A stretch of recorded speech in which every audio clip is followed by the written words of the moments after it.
15 minutes of heat for your ass right here on 790 The Ticket, as your Miami Heat had their game postponed yesterday because of the Rona. We had a report in the middle of the day from Woj that said Avery Bradley was going to be out for health and safety protocols, and then we got news through the middle of the day that the Boston Celtics were basically going to play with nobody. They had 8 players, so they were already up against it because Jaylen Brown was going to be out and Jason Tatum was already out. And they were going to basically be playing with Taco Fall, Chael Sonnen's nephew, and Marcus Smart. So that was going to be their team. And then we find out with the Heat, they had all these, I guess, inconclusive. They had some inconclusive tests. They had contact tracing that they had to deal with from the Washington game, that they didn't know if they had 8 guys that were going to be cleared, so the game ended up getting postponed. And a lot of people are mad at the league. You know, there's a bunch of games that are getting played with thin rosters. The Sixers played with 7 guys the other day. Boston was going to play, it seemed like, with 8 guys. And then you think to the Wizards game, Bradley Beal ended up being out of that game because of contact tracing, but he was out like warming up with the team basically before the game, before they pulled him, and they were also up against it with their roster because they were playing with like nobody. Now Russ was out because of injury on a back-to-back, and terrified me, Leroy. And then they lost Thomas Bryant, their young center. They lost him in the middle of the game. He tore his ACL. Unfortunately, it looked really bad. His injury, yeah, it looked really bad. But basically, so you had a game where you had some contract tracing concerns anyway with the Wizards, and then the Heat ended up playing the game anyway, and then go to Boston, who's already dealing with Rona issues, and they end up not being able to play the game. So, you know, the NBA is dealing with the difficulties of this league. I don't really think this is one of these things where, people are getting really mad at the league and getting very angry with the leagues. I'm kind of tired of getting mad with the leagues because, you know, you got to realize, you know, people want to say, oh, this is about competitive integrity. No, it's not. I mean, this is professional sports, and they're trying to fulfill their professional obligations, which is to put these sports on television, even if the product's not great.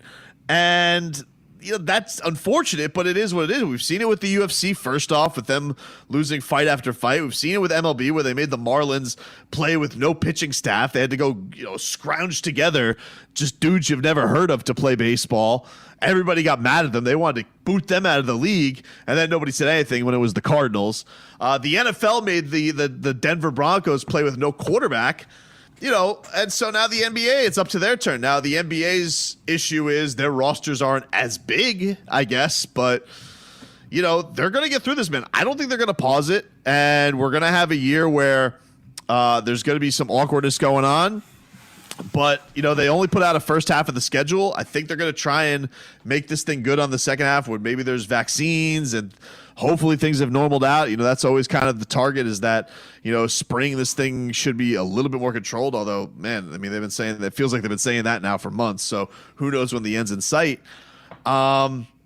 But I just look at it and I say it's unfortunate. I'm not really getting mad at anybody at this point, because I think everybody's dealing with these things just kind of willy-nilly and by the seat of their pants, and trying to figure things out. The best way to just get to the finish line, unfortunately. Here's the difference, though.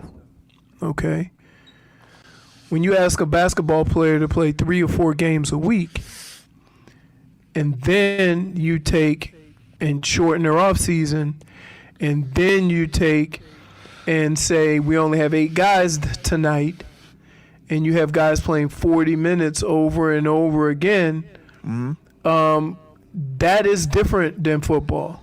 That is different than other sports, because you have access to more players.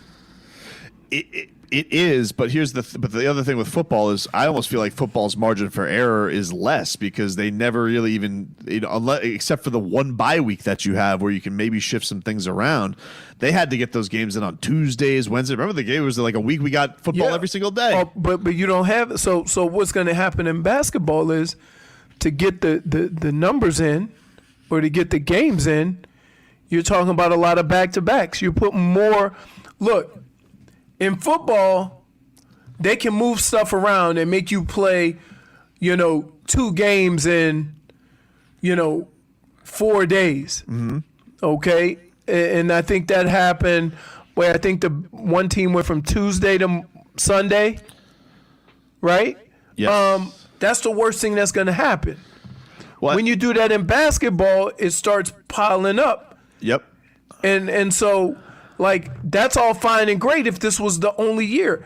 But some of these teams just got done. But I think one of the things that's tough for basketball is that's only some of the teams. Like, you still had a whole other half of the league that hasn't played, and hasn't dealt with any of this. So, why I think they're dealing with almost a tougher situation is, first of all, I'm not really counting hockey. Out of the major sports, their season was stopped, and they had to go pick up and finish it. Baseball, they were in the midst of spring training. So they picked it up when they were, they determined a number of games where they wasn't going to hurt them as much financially. Football had this whole time to prep. And, if anything, they were the ones that kind of went into this with all this time to prepare. And we're just kind of just like, all this information, all this idea of how to do things. Right. Yeah, I get it. I get it. But I'm not even mad at football. I'm just like, I'm at the point right now where, dude, we're all trying to just figure this thing out. We're all just trying to adjust. I think the only difference is, though, in basketball, you're now on your second year. Nobody else is. You are. Technically, you are, but it's almost like you're on your second year of trying to adjust to this, and there's going to be situations where, like teams are going to only have 8 players, and they're not going to do what they did to Denver. Like, think about it this week, which makes this game, this past weekend, even more incredible. Is that didn't the point spread go up because of COVID with the Browns and wondering if they were going to even play the game or if they were going to move the game? Once the coaches got wiped out, it went from 4 to 6. Right, and so I was saying, they said, hey, any chance of them moving this game? I said, no. No shot. No, they're not. They're not. It's a tough break, but, you're going to be hard-pressed to have them move a game because of a coach or a couple of players. If Mahomes were to get the Rona this week and the Chiefs were supposed to – they're playing that game. Chad Henne's playing quarterback. And he's playing quarterback. And he's an MVP candidate and all those things.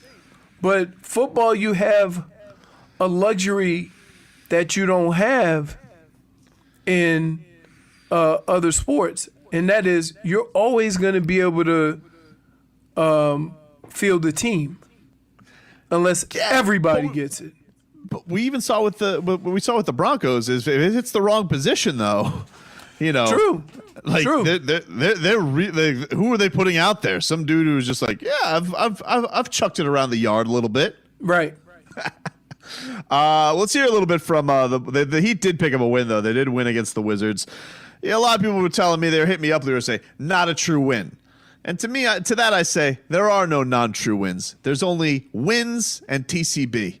All right, you go in there. You get. Was it ugly? Yes. You want to beat the Wizards by more than 4? Of course. But TCB. So you move on and you advance. Jimmy Butler, not too pleased with the Heat's defense. Here he is saying that we have to be upfront with each other when the defense stinks. Good question. You get in the locker room and you talk about it.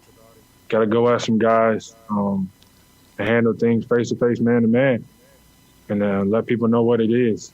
I think with this group, you're able to do that, and then you go out and then you execute. But then again, we had another lapse. One getting stops, one getting back. I guess we got to figure it out. But, a dub's a dub, but we can definitely be better. And here's Jimmy Butler saying that the team will be playing dumb and lazy sometimes. I think we just be playing dumb sometimes. Like, we don't know where we're supposed to be. We don't know what guys' strengths are. Playing dumb, lazy, not paying attention, whatever the case may be. We just got to be better. Not any one particular guy, everybody as a whole. But we got it. We better figure it out because these games come around quick. Well, maybe they do. At that point, he didn't know that one game was going to get postponed. According to Ira Whitteman, they're awaiting results on their test to see who can travel to Philly because they're supposed to have a couple of games. That was the other wrinkle there that the league did, is that they're trying to put some of these games in the same city So, you're not traveling as much and that you are staying in one spot. That wasn't the case for the first 2 games of this road trip, but that was supposed to be how they were supposed to end it. And we saw that with, of course, the Bucks staying in and doing back-to-backs with the Heat in Miami. So, we'll see how this turns out, man. It sucks. It sucks that this is what we're dealing with in all of the world, but in this regard, in the sporting world. But I don't think they're stopping the season, man. I think they're going to keep on. They're going to plow through. A lot of KZ Okpala. What do you think about this, though, Leroy? Give me a ring, Robbie. Hey, what's up, D? It's Pat Riley. Listen, D Wade, what'd you think, buddy? Little 10-day contract, come and help the boys. Really? 10-day contract, little birthday present. I'm gonna tell you right now. Wait.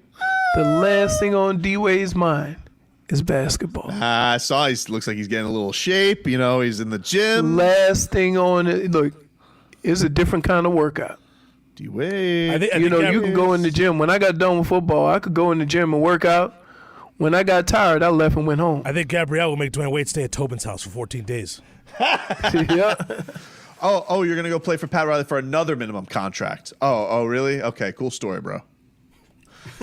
Tobin, how would it be having Dwayne Wade at your house? Oh, it'd be awesome. Hey, we put out the futon for him, whatever he needs.